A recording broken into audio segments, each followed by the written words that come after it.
Moriarty is from Moyvan in North Kerry, and he's been living a life of solitude for the last 17 years near Roundstone in Kanamara. Hello, John. What are you doing here?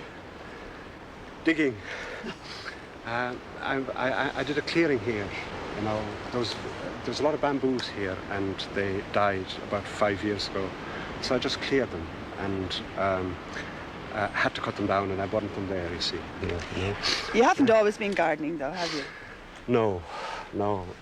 I came. I was in the academic world for 7 or 8 years. I taught at the University of Manitoba for 7 years, and then I dropped out and came back, and I ended up gardening. You know.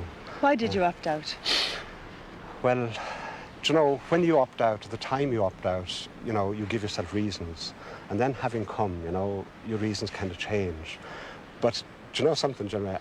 I was even thinking about it the other day, so I could actually illustrate it for you. You know, in one way, like when I did opt out to begin with, like I said, I was seeking my bush soul. You know, I had to come away from culture, I had to come away from civilization, and come out away beyond culture, and live in wild nature again. You know, and could I maybe illustrate to you, like, if you like I could illustrate to you, you know, why I felt that, like, you know. I'll show you over here, you know. Okay. These are little rhododendrons little seedlings that grew in a formal garden over beyond the lawn. And I brought them here and put them into plastic grow bags. And, you know, if you take this one, like I just put in soil here into the plastic grow bag and planted this as a Himalayan rhododendron.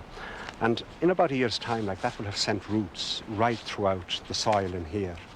And it will then, the roots will then hit the plastic. They will reach the limit, and they will find the plastic is dead and lifeless, and they can't get through it.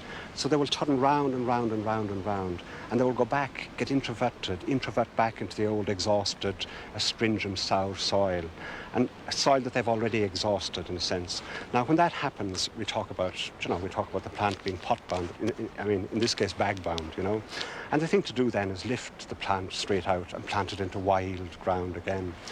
Now, at the university, like, I was teaching European culture, basically the history of European ideas, in an English department. But I had a sense, like, that European culture was itself pot-bound, that it was self-exhaustive, that it was up against the plastic and the concrete of its own growing, and it had turned back into an old system, an old exhausted system of ideas, an old exhausted system of cultural axioms and assumptions.